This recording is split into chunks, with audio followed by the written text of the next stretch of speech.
CNBC's Jane Wells live in Los Angeles with how the 360's problems are heating up, literally. This all came together in this horrific perfect storm. Some faulty Xbox 360s are literally melting down while running certain games. It was a slow rolling thing, like really understanding how big the problem was. It started to really be concerning, and the numbers started to grow. I had a sick feeling in my stomach. Microsoft hasn't specified the cause, but users say the console's cooling system just can't take the heat of a lot of play. We were just having failure after failure. The problem was huge. Mine just crashed this holiday season. Get one bag, turn it on, didn't even work. No! Again! People spent a lot of money on a console, and we're getting 2 and 3 of them back. Whether they were friends, whether they were family, whether they were people on the street, it didn't matter. It was all over the place. I was mad as Then it became the media saying, this is a piece of hardware that has been rushed to market, and as a result, we're seeing unprecedented failure rates.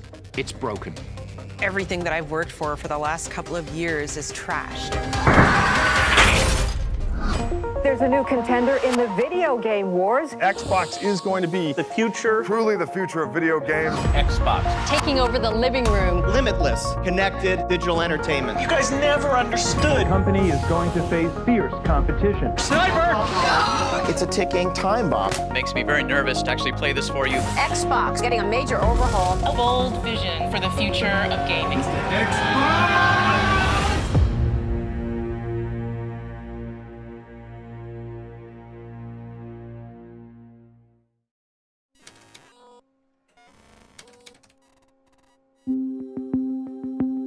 Without a doubt, the most Herculean feat of the original Xbox was that it survived. Looking at the history of the video game business, you would have given them 1,000,000 to 1 chance. So the achievement is that we made it to Xbox 360. And internally, it's fun to laugh at lots of the missteps. You'll see Xbox will actually start up. Like, we can laugh that the Xbox didn't turn on at the original unveil. We can bring that video up. But with Xbox 360, honestly, even with the benefit of time, nobody laughs at the red rings.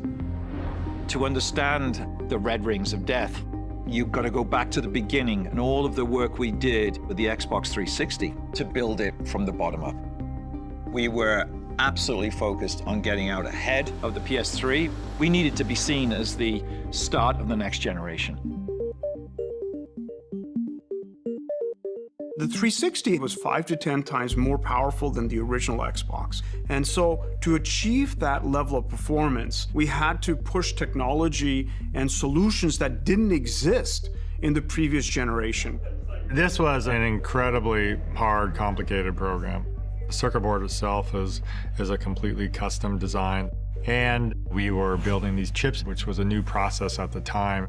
We did our own internal design instead of buying off-the-shelf silicon. We're bringing up new hardware with software that isn't quite done yet on new test systems that we're developing in real time. And that had a domino effect on the whole product. The design was coming together kind of late. We were launching in November of 2005, and we did not see our first silicon from the CPU until February of 2005. It's just ridiculous. That's 9 months before launch. That is an absurdly short time frame. The normal time frame would probably be like 2 years. And so we're faced with finishing the design and wrapping our production lines at the same time. We wanted to launch it worldwide so everybody had it at the same time. But that's a big challenge because you also need to have enough units to restock in retail so that the countries you do launch in aren't out of inventory. We need to get our yields up, and so we're cranking up production. At the highest manufacturing output, I remember hearing numbers like a console would come off the line every 4 seconds. But as we're ramping production, we start to see reports of these issues that were coming up. Lots of inconsistencies. Consoles would fail at test stations. If you build 100 of these things, only 50 or 60 of them would work, which is really, really bad. Like a real robust yield rate would have been 90, 95. This was the fog of war that we had to see through, and that was, is there something wrong with the design of the product, or are we testing it incorrectly? Because we were trying to ship in high volume, there wasn't much time to think about it because there was so much to be done. One way of dealing with the failed consoles was to put them into these nice boxes and stack them so that you would get back to them at some future point in time. In a way, we were kicking the can down the road a little bit. We are developing what we call a bone pile. At the height, we created a bone pile that was over 600,000 units deep. And so it's just like the Lucille Ball episode where the chocolates are coming off the conveyor belt, and they're coming off so fast that they can't do anything with them. That's exactly what was going on. The thing about building consoles is Christmas doesn't change. So your schedule is paramount, and there's just so much pressure to get it done by November.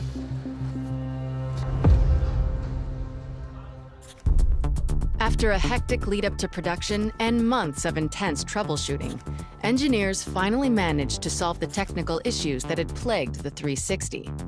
As consoles started to pass QC, the team was finally able to chip away at the bone pile in an effort to meet the demand, which, at the time of launch, was ravenous.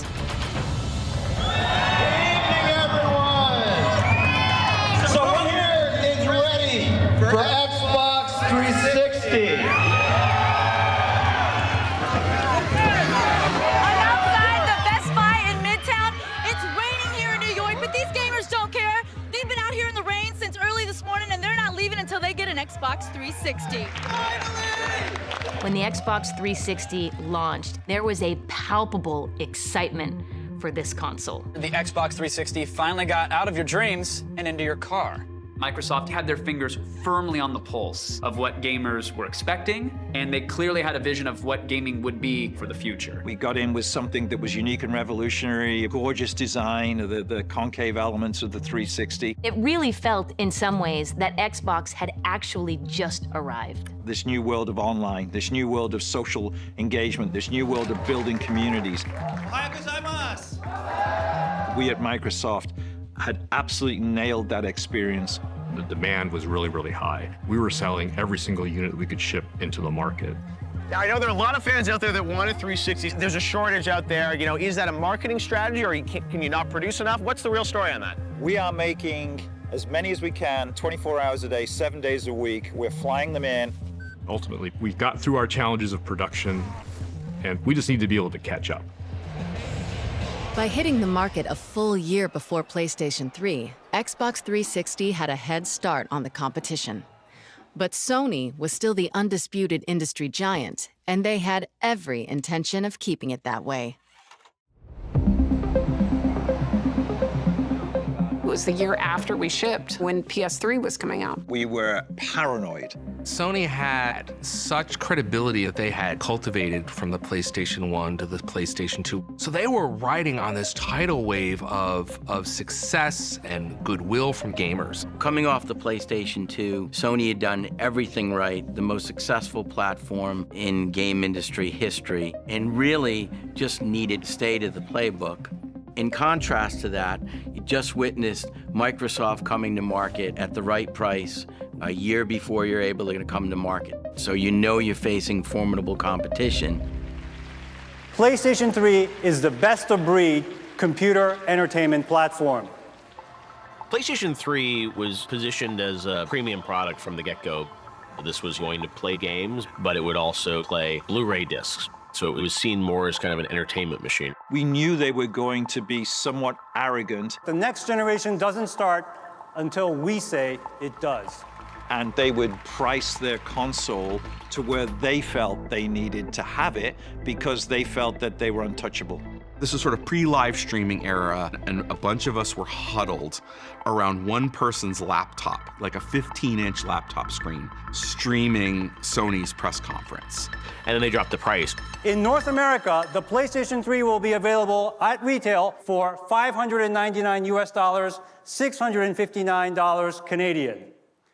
Wait a minute, did $599? $599. Nobody was prepared for that. Back then, consoles didn't launch at those kind of price points. It was like, holy cow, we just got handed this generation. We were high-fiving each other, people were crying. There were just all these ways that Sony had put their own foot in their mouth. Sony said it would be a privilege for people to work extra hours to afford their overly priced console. You have an over-engineered machine that's going to be incredibly expensive to manufacture. And that opened a window for Microsoft to be able to sort of say, hey, like, we have a great system that's going to play all the games you want to play. We've got better online for cheaper. Thank you very much, and have a great show. Becoming CEO right after the launch of PlayStation 3 was like being made captain of the Titanic right after it hit the iceberg.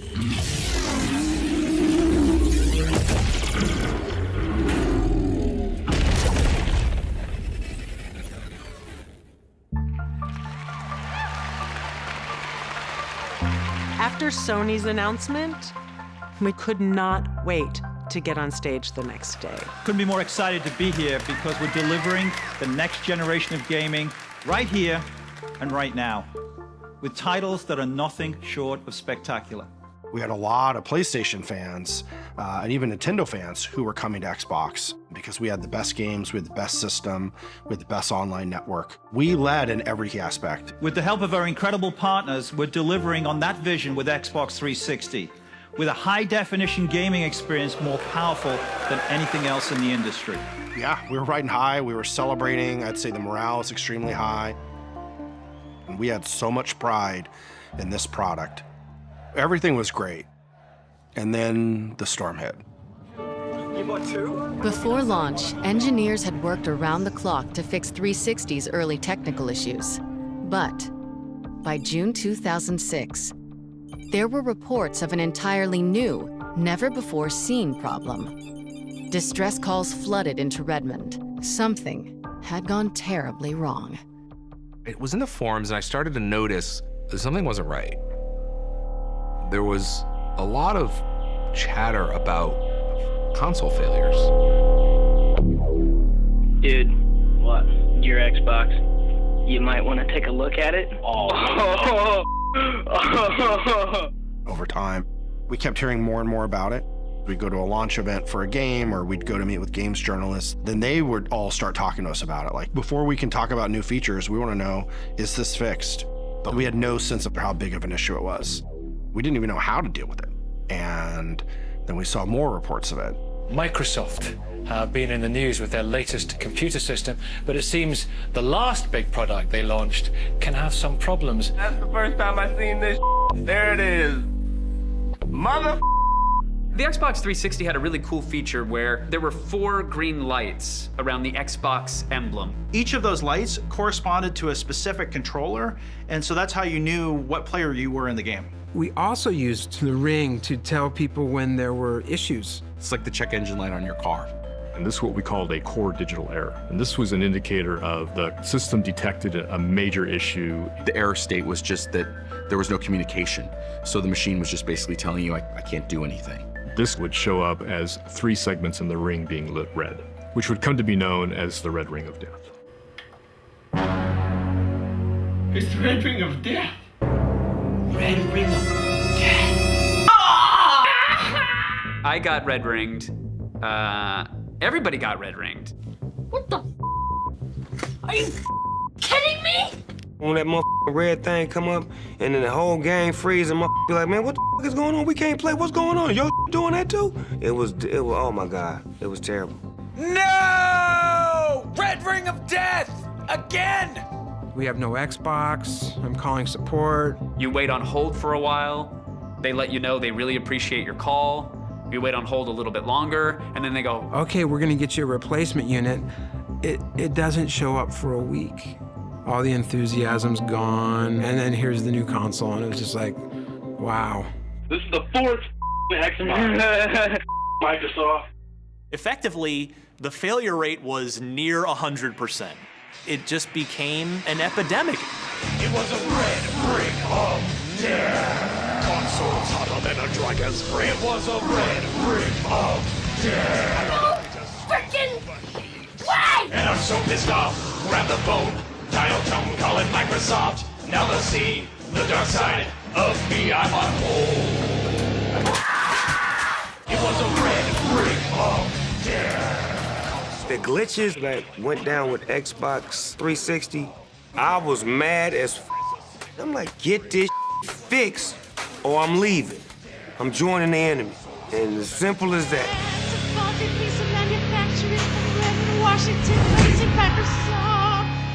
I feel kind of sorry for it. Not really. They deserved it. It's a big deal because it's just sort of the passion that gamers have for their hobby. Like, you don't want to be away from your console any longer than you need to be. We felt the customer's pain. I had 3 boxes replaced, personally at my house. And it does make you think, okay, I work here. And this experience is not a pleasant experience, and sending your Xbox back. Microsoft's gonna ship you a cardboard coffin, and that's what gamers were calling them online. Did your cardboard coffin arrive? I finally got my coffin, but hopefully I'll get him back. And you'd put your 360 in it and ship it on back to Microsoft. I remember going out to the curb and like meeting the UPS guy and looking in the back of the UPS truck and seeing wall to wall, Xbox returns. The fact that it was happening to more and more people, and Microsoft was shipping a lot of hardware. That just combined to this feeling that, hey, are you guys really taking this seriously? They're continuing to sell defective hardware. So a consumer could walk into the store today, buy a 360, take it home, and it's a ticking time bomb. Is there any speculation out there what the problem is? There's a lot of speculation, but because, among other things, there are 500 million transistors and 1,700 parts in each of these boxes, so the speculation could go anywhere. Whenever we had new game launches or new system updates, I would be out meeting with the top games journalists, showing them all the new stuff. And I'm trying to sell them on the future, and they're like, dude, my console's not working, it's broken. For those who have experienced the flashing red lights, what causes this exactly? That's kind of part of the problem, Kevin. Microsoft has been very vague about the specific causes. They won't cite any specifics. They won't say exactly why. We didn't have all the answers at that time. We were trying to figure this out. Do we have a heat problem? Is the solder in key components in the motherboard, is it cracking up and drying out and we're losing that connection? We just couldn't figure it out. It's a long process. You had to test it at the board level, you had to test it at the system level, and then you had to test it in a rack level. And we had almost 1 million of them sitting in our bone pile. We'd fix the ones in the bone pile, we'd send it back out to the customer, and it turns out that wasn't the problem, and it would break again. And I was saying, man, this is not going to end. After the 3rd or the 4th issue that we ran into, I remember thinking, hey, maybe we're in over our heads. And we got to the point where we said, we're not figuring this out fast enough. We made the call to shut down production. We went lying down at the factory. We wanted to figure out how to solve it before we built any more units to go to customers. It stretched every bit of our imaginations to try to figure out exactly what was going on and how to fix the problem. This went on for months. These were the darkest days of my career. Are people going to now go out and buy PlayStation or Nintendo? Are they going to leave us as a brand? Every day you weren't gaming was a bad day for you. You trusted us, and you'd invested this money in us, and we let you down. Not gonna work. This was an incredibly trying time. People use phrases like you figure out what people are made of.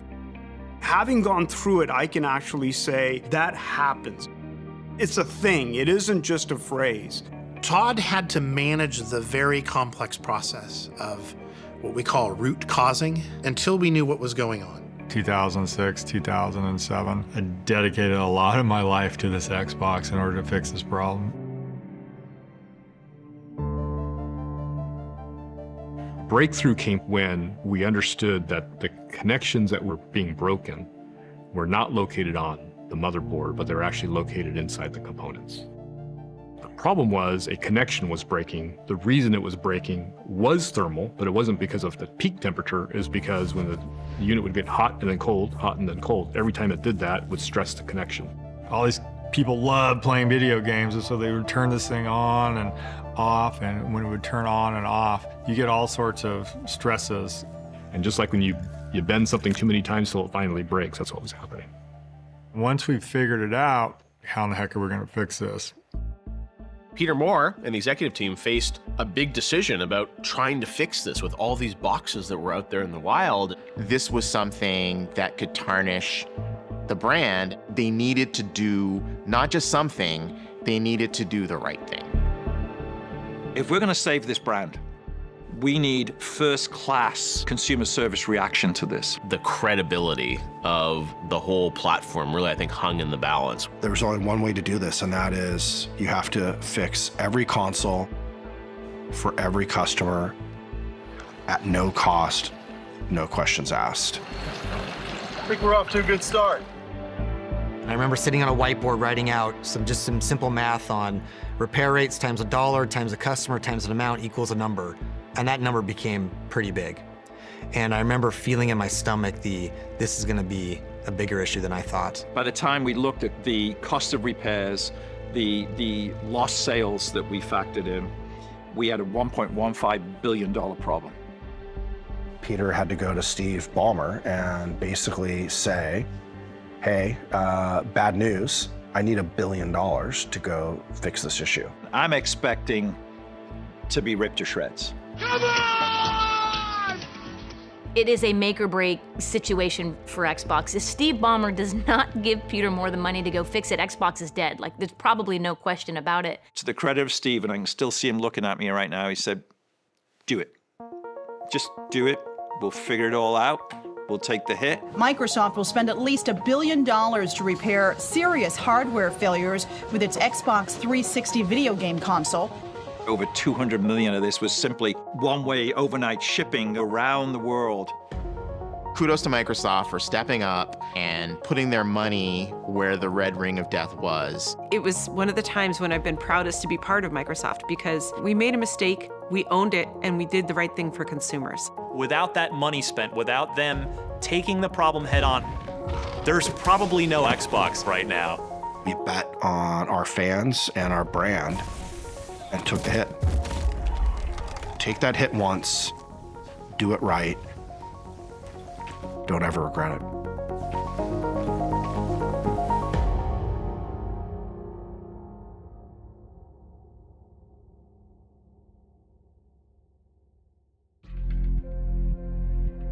When the 360 died on me, I was pissed that it died, but I wasn't pissed at Microsoft. I just really wanted to get the 360 again and start playing again because it was just awesome. It was frustrating, but they had hooked us. So when you hook somebody, you know they're not gonna leave. They're gonna work with you through difficult times. That was a good sign that people love the thing that you're building. But even $1 billion mea culpa may not have been enough had it not been for two X factors: a library of celebrated game titles and support from game developers who loved how easy it was to program for Xbox 360 and saw in it the potential to take gaming to places previously unexplored.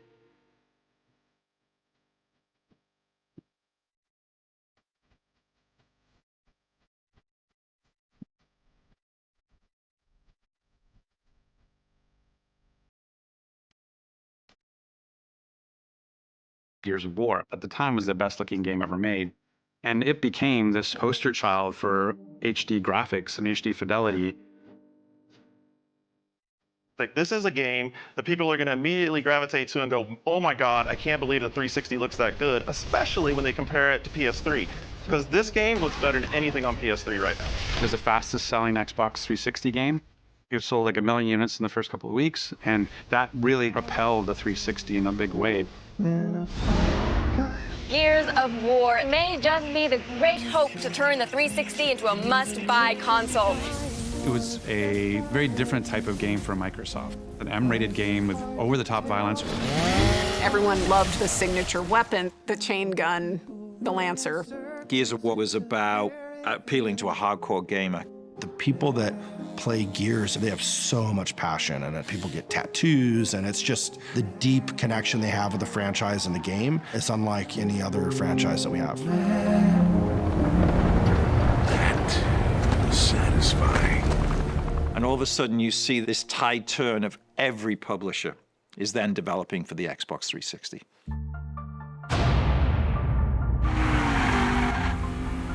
We have secured a lot of big games for Xbox 360. We published titles like Mass Effect. We had Splinter Cell from Ubisoft, of course. We really had this incredible portfolio of games. We were the shooter box. Call of Duty was a franchise we had bet on early. It was a PC franchise, and we really established Call of Duty on the console in a big way. Cameo and this gorgeous, colorful game. It was about frame rate, it was about smooth visuals. Forza was built as a direct competitor to Gran Turismo. We're going to go off and we're going to build a great, epic, big racing simulator game.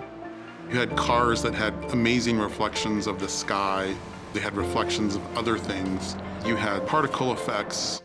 You had a lot of things that just made it look much more real than any other game. To this day, my son can recognize cars by the engine sounds because he played so much Forza. If you look at Xbox 360, that was a moment where we got it exactly right. It was just an incredible run that I don't know that has ever been topped in the history of gaming. And then, you know, at the center of it all was Halo 3. It had been 3 years since Halo 2 smashed industry records, and Halo fans were clamoring for the next chapter of the epic space saga. I think that we were really surprised by the success, the huge success of Halo 2. And so as we were leading up to the Halo 3 campaign, I think we did kind of look at it all up from our marketing team as more of a Hollywood moment. With Halo 3, we wanted to get out in front and make people aware that video games are not something that are just for the boys. Video games have come of age. An exciting day for video game fans and for Microsoft. Master Chief is back in the most anticipated video game ever, Halo 3. Thousands lined up to get the final installment of the trilogy when it went on sale at midnight. I got here 6 p.m. yesterday. Been waiting here ever since. Halo 3, what a massive launch event that was for us. They have 1 million pre-orders, which is pretty much unprecedented. Halo is projected to sell 4 million copies its first 60 days. More than twice as many as the 9 runners-up combined. It's only the biggest game ever. We were no longer some tech company trying to be in video games. We were launching one of the biggest entertainment properties of all time. Halo 3 embodies our vision for the future of entertainment. The franchise spawning everything from clothing to action figures and rumors of a Halo movie.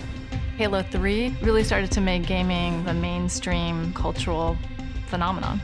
Its first day sales could outdo not only the final Harry Potter book, but the debut of Spider-Man 3.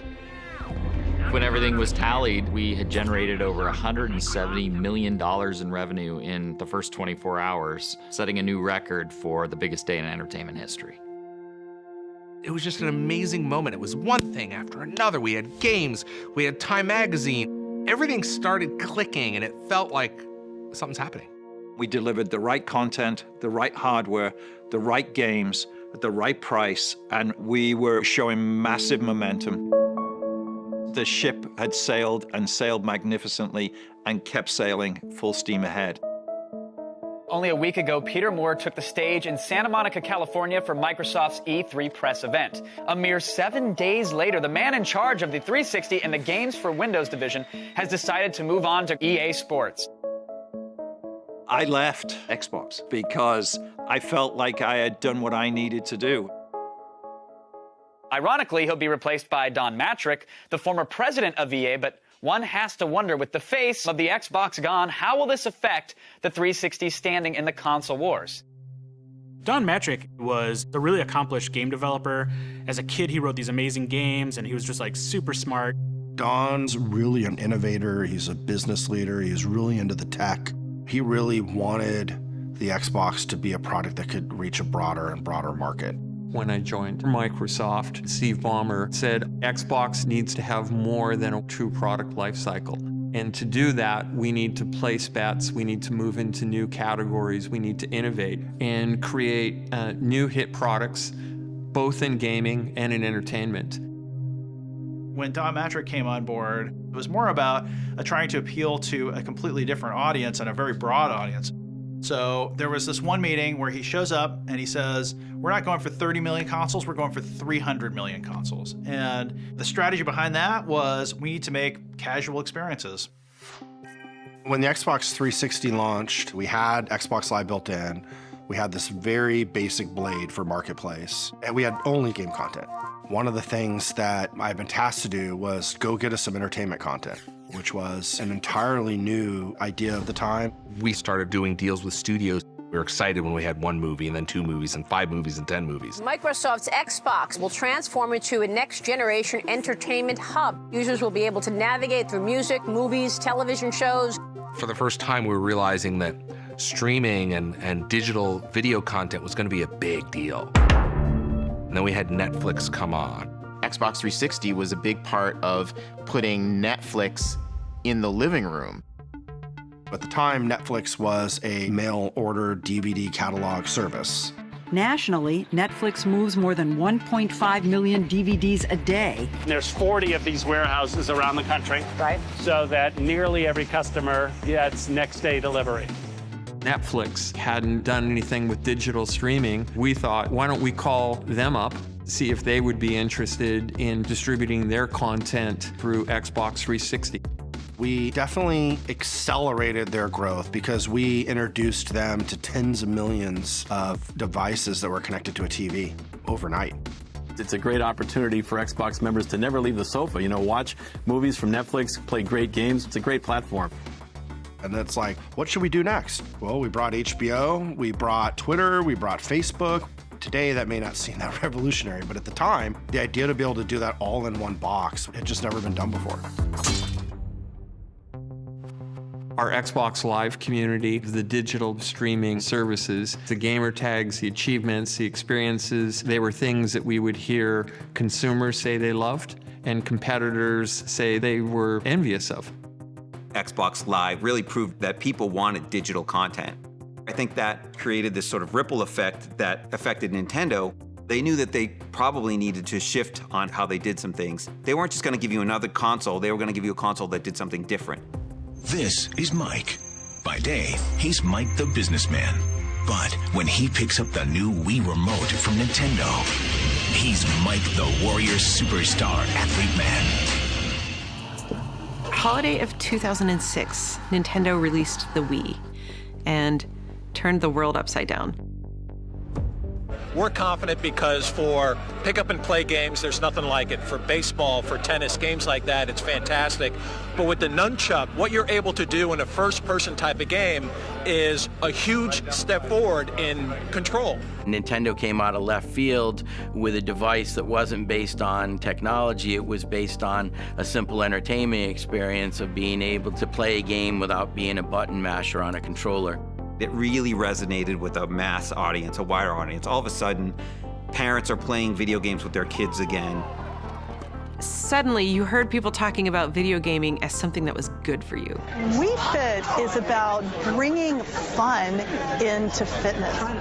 Video gaming as an approachable thing that everybody could do. They went after senior citizens. They went after female gamers. They went after people who are not traditionally gamers.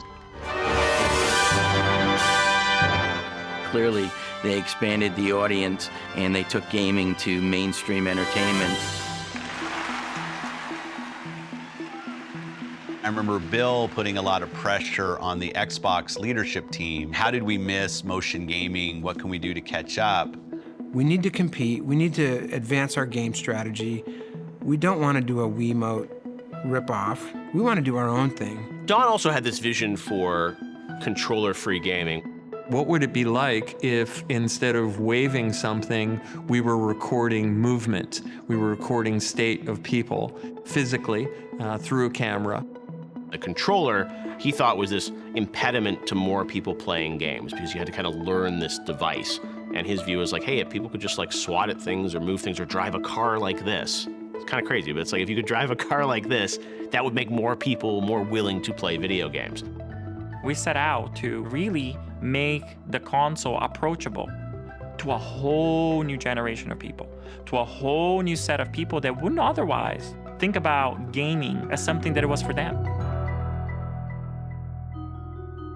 We had already been doing some technology exploration where we could map people using depth sensing and RGB cameras and microphones and stuff, and you could have that by your television rather than holding something, you could still get these similar type of experiences. The idea that we were going to use IR kind of display, projection and reflection to measure movement was pretty magical. Every step of the Kinect process was an inventing step. A lot of this work, we had to figure out how to hack our way into it. We prototyped probably 30 activities. We found that the whole body activities were actually the most fun. And so that's what we ended up focusing on, to create something totally new for gamers.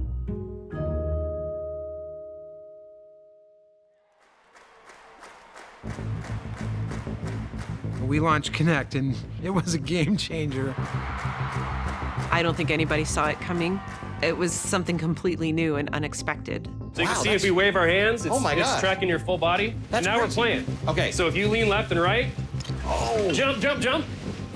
In your opinion, John, how does this compare to the Wii and the Wii Fit? Oh, completely blows it away. And this extends far past just gaming. It's crazy. It's Minority Report status. That's how I see it. When I saw the Kinect, I thought, oh, finally. Like, this is something we're going to use for VR eventually. It's going to be amazing to have you in the game. Because it's motion gaming, people think, oh, it's like the competitors. It is a completely different thing, and you have to play it to understand that. The games were really fun. It really unlocked a new game experience for people. Fireball! Start getting people all cheering and yelling and, you know, encouraging the person who's actually playing to try new things. The idea that, like, you would have people over for dinner and then afterwards, everybody would want to turn on the Xbox and go play ping pong or go play Kinect Sports or go play a Dance Central. That just gave Xbox 360 a whole nother sense of purpose. In the first 60 days, we sold over 8 million Kinect sensors worldwide. Kinect was a technological marvel, but it totally fell flat with core gamers. Kinect didn't work with Halo, but Kinect was an amazing tool for so many things like research and how we think about augmented reality and virtual reality experiences. It's been fun to watch innovation of computer science come not from academia or industry, but to come from gaming. And it turned out that Kinect creative community just went on to do incredible things with this device. People got into hacking the Kinect early last year. Smartly, Microsoft responded by welcoming that and encouraging more development. People were taking all the IR data and the voice data, and it was a rich source of creativity for other types of applications. What is neat is the technology that is used in video games now and how it can be applied to other things, not just gaming. And they're calling it the Kinect effect. Microsoft's Kinect could revolutionize medicine. Being used to aid the rehabilitation of stroke patients, also by people who work with autistic children. Kinect today is mostly used outside of gaming. So gaming has created this piece of technology that today drives the industry forward. With Xbox 360, we had an amazing product that had finally broken through. The ecosystem was healthy. Consumers were engaged. In North America and Europe, it was the top-selling hardware device. Xbox 360 has been the #1 selling console every month for the last 6 months. It was a pretty great second iteration for Microsoft as a company. Against all odds, the Xbox 360 basically won that second console generation. By the end of that generation, I think people had sort of felt the pendulum had swung from PlayStation dominance to Xbox dominance. There were more players than ever playing Xbox. The brand really was in a terrific place. And there was no chance. There's nothing Microsoft could do that could possibly torpedo the success they had with the Xbox 360. We're about to change entertainment forever. Again. Because we're going to take all that we learned in more than 30 years of innovation and use it to change Television. TV. TV.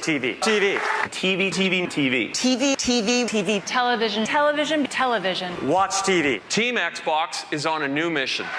This is it, Xbox One.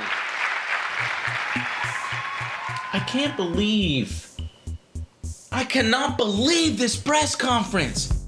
We've got this vast amount of gamers that are increasingly loving Xbox, and we're building great experiences that they've never seen before. And now we're going to be the connected TV, so we're going to have the set-top box for the living room. And it turned out like nobody wanted that. Oh, hell no, Microsoft. Hell no.